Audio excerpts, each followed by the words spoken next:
जय हिंद साथियों। 22 जनवरी 2024 कैलेंडर में एक और दिन बढ़ गया है त्यौहार के नाम पर। इस दिन भी अब एक दिवाली मनाई जाएगी। ये क्या है?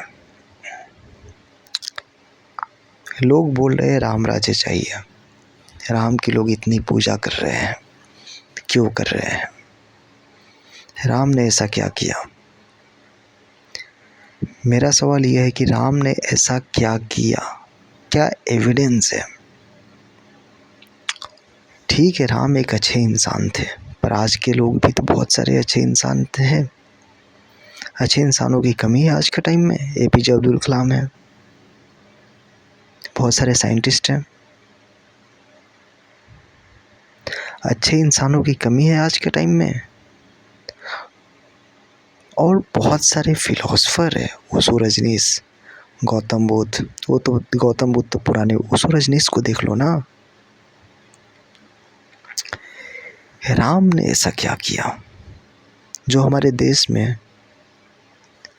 भीमराव अंबेडकर ने संविधान बनाया?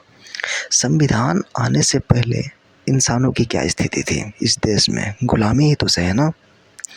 क्या हमारे देश के लिए लोग इसलिए मरे, फ्रीडम फाइटर्स इसलिए मरे ताकि हम फिर से राम राज्य स्थापित कर सके? राम कितने भी अच्छे थे, पर थे तो राजा ही ना। राजाओं की गुलामी करनी, भारत इसीलिए गुलाम रहा है क्योंकि वो गुलामी चाहता है। गुलामी उसे पसंद है, यहाँ के रग रग में बसा हुआ है गुलामी करना। इन्हें खुद को गुलाम करवाने में मजा आता है इस देश के लोगों को। इसीलिए तो राम को इतनी प्रतिष्ठा मिलती है, क्योंकि राम राजा थे भाई। अगर राम के अंदर सच में ये थी तो फिर किसी और को राजा क्यों नहीं बना दिए? क्यों 14 वर्ष तक अयोध्या में कोई राजा नहीं बना? ठीक है, भरत का प्यार था कि उस गद्दी खाली रही, पर किसी और को, किसी शूद्र को, किसी छोटी जाति को, किसी ऐसे इंसान को जो राजा का उत्तराधिकारी बनने लायक नहीं था, उसको क्यों नहीं राजा बना दिया? क्या उस समय के लोग पढ़े लिखे नहीं थे? क्यों नहीं बना दिया उसे तब तक? क्यों नहीं लोकतंत्र स्थापित कर दिया? क्यों अपने बाप की गद्दी लिया उन्होंने? अच्छे इंसान थे, मुझे इसमें कोई डाउट नहीं, पर थे तो राजा ही ना। और वही राम राज्य आज स्थापित करना चाहते हो, जो आज प्रधानमंत्री दिन रात ये कर्मकांड करने में लगे हुए हैं। क्या प्रधानमंत्री का दायित्व वो भूल चुके हैं? आज वो भूल गए हैं, नेता भूल गया है कि आज जो नेता बना हुआ है वो संविधान की वजह से बना हुआ है। आज जो प्रधानमंत्री बने हुए हैं भीमराव अंबेडकर की देन है। संविधान हमारे देश के फ्रीडम फाइटर्स की देन है कि वो आज उस पद पर है। अगर संविधान नहीं होता हमारे देश में तो आज नरेंद्र मोदी जी चाय बेच रहे होते। ये सच्चाई है दोस्तों, इसे जितना जल्दी समझने की कोशिश करो बेहतर है। समझ जाओ बहुत जल्दी बेहतर है, क्योंकि हमें राम राज्य नहीं चाहिए, हमें लोकतंत्र चाहिए। भारत ऐसा देश है, दुनिया के सारे देश जितने भी डेवलप्ड कंट्री है, जापान हो गया, यूरोप हो गया, अमेरिका हो गया, ये सब आगे देखते हैं। हम राजतंत्र से लोकतंत्र में आए। अब हमें और बड़ा सोचना चाहिए। हमें अब लोकतंत्र में है, लेकिन फिर भी तो गुलामी है ना। नेताओं की गुलामी ही हम कर रहे हैं। पर अब हमें एक आगे की लोकतंत्र सोचना चाहिए, ताकि हम जनता की भागीदारी उसमें ज़्यादा हो। और हम बात करें राम राज्य की, हम पीछे देख रहे हैं फिर से। क्या हम वही समय फिर से लाना चाहते हैं जहाँ अंधविश्वास कण कण में बसी हुई थी, जाति व्यवस्था कण कण में बसा हुआ था? हाँ, अच्छा एक बार सोचो कि जब राम इतने अच्छे थे कि लोग क्यों अच्छा होता है? क्योंकि उस समय का माहौल बहुत ही ख़राब था। क्या हम वो ख़राब माहौल चाहते हैं? कैसा वो समय रहा होगा जब एक इंसान इतना महान हो गया और बाकी लोग गोबर गणेश थे? उस समय लोग कितना ज़्यादा सोचते होंगे कि सिर्फ एक इंसान की भक्ति इतनी ज़्यादा कर रहे थे। आज तो फिर भी लोग विरोध करते हैं। मैं विरोध कर रहा हूँ बहुत सारी चीज़ों का, और भी लोग हैं, क्योंकि आज बहुत सारे लोग इंटेलेक्चुअल है, सोचते हैं, अपने दिमाग का इस्तेमाल करते हैं।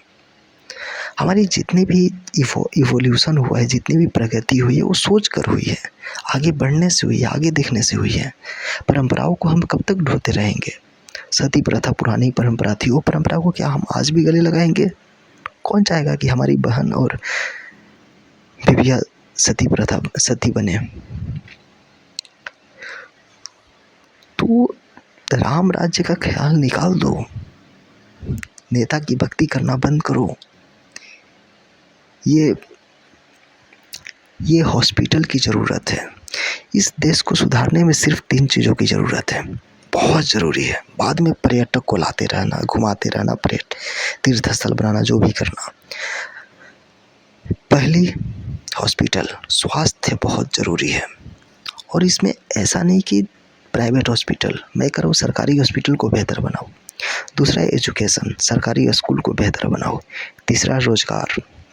और अगर इसके बाद भी कोई चीज़ बच गई तो अध्यात्म हो सकता है, पर ये अध्यात्म नहीं है राम मंदिर, ये बकवास की चीज़ है। मेरी नज़र में मंदिरों में, मस्जिदों में सिर्फ लालची लोग जाते हैं। हे भगवान ये दे दो, हे भगवान वो दे दो, यही सब करते रहते हैं।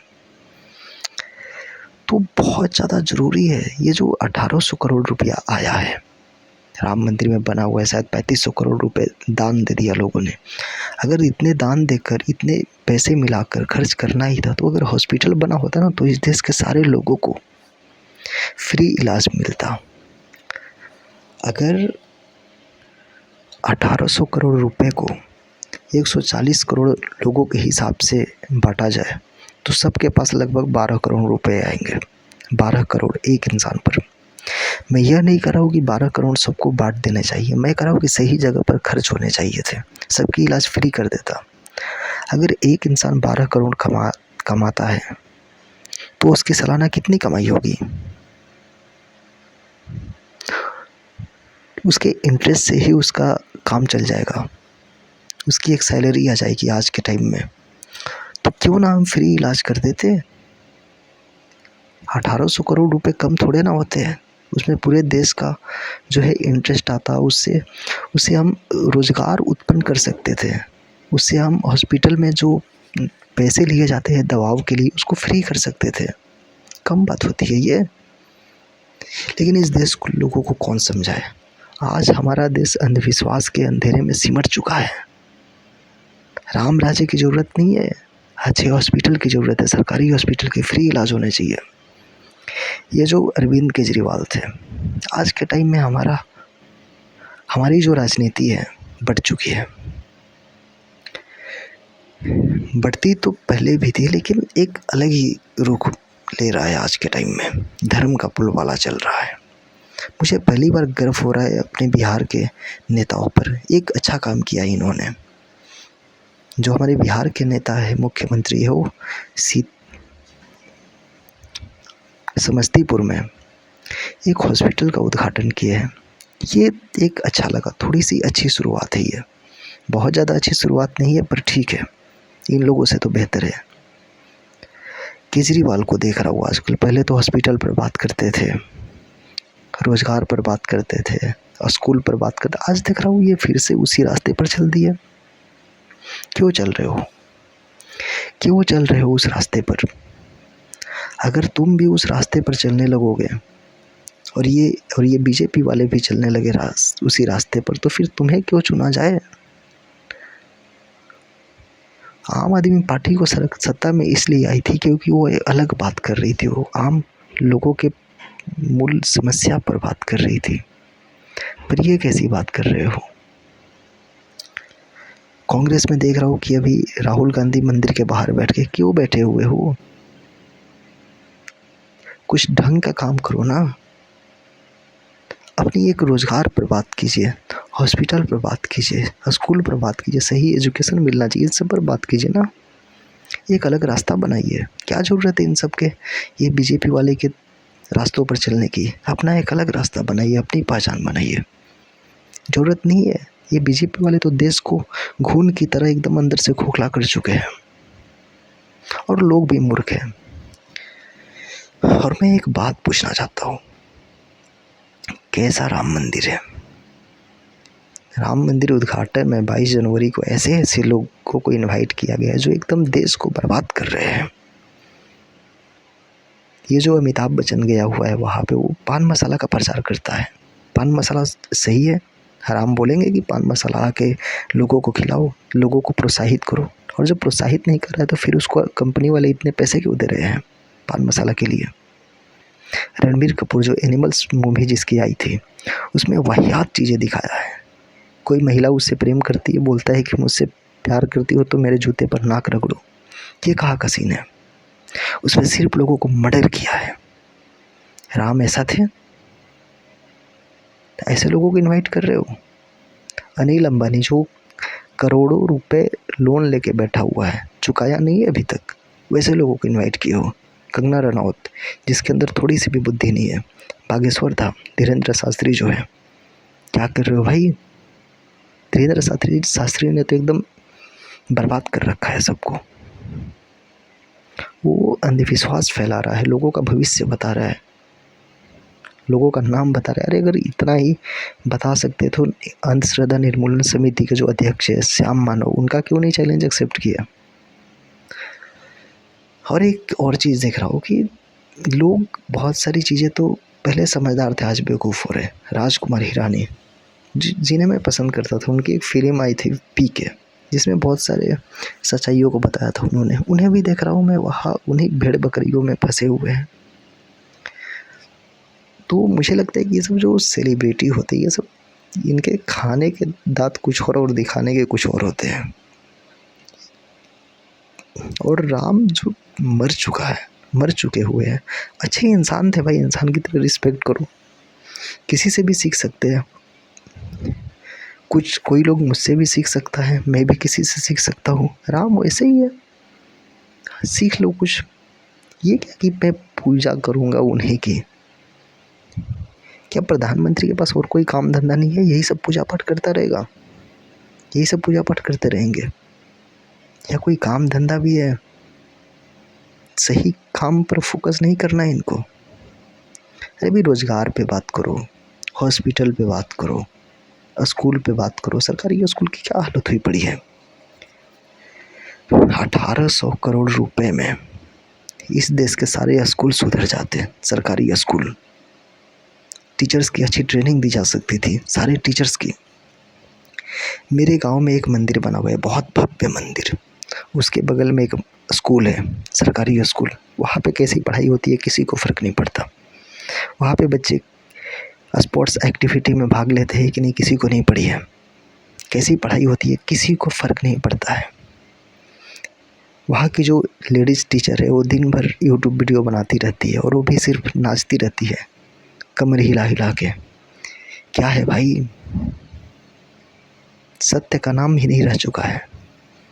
सत्य कहीं आज के टाइम में सत्य कहीं दब गया है। सत्य को सहारे की ज़रूरत है आज के वक्त में।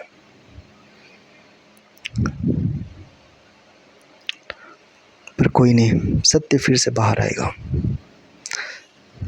और पता नहीं बाहर आएगा भी नहीं, क्योंकि इस देश की जनता मूर्ख है, मर चुके हैं सारे वोटर्स। इन्हें कोई फ़र्क नहीं पड़ता, सिर्फ अंधविश्वास, सिर्फ एक सस्ता चाहिए, नशा चाहिए। धर्म एक नशा है। जैसे शराब पी लेते हैं ना लोग, इस देश में लोग शराब बैन करते हैं, सिगरेट को शिकायत करते हैं। मुझे लगता है कि सबसे ज़्यादा नशा ये धर्म है। धर्म वालों ने बर्बाद कर रखा है। कुछ लोग सुधार के बात करते हैं कि धर्म ऐसा है वैसा है। नहीं, धर्म को पूरी तरह से हटा डालो। और ये हटाना मतलब बैन करके नहीं हटाया जा सकता। लोगों के अंदर अवेयरनेस भरा जाए, साइंटिफिक टेम्पर भरा जाए। भीमराव अंबेडकर जैसे पढ़े लिखे लोग हो तो बुद्धि आ जाती है उनके अंदर। भगत सिंह जैसे पढ़े लिखे लोग, मैं नास्तिक के हुए, अरे भाई वो बुक कमाल की थी। वो बच्चे, उनकी उम्र सिर्फ 23 साल थी, उस उम्र में उतनी खतरनाक लेख लिखे थे। क्या कमाल का चीज़ है। अगर भगवान सच में अच्छा है तो क्यों नहीं रोकता ये सब परेशानी है, ये सब गरीबी, ये सब बीमारी? क्यों क्यों भ्रष्टाचार होता है? वो जो राम मंदिर में सारे लोग गए हुए थे बेईमान, उन लोगों को क्यों नहीं रोकता? सारे बेईमान नेता भरे हुए थे वहाँ पे, क्यों नहीं रोकता? और अगर कोई तार्किक बात करता है तो उसको गाली मिलती है।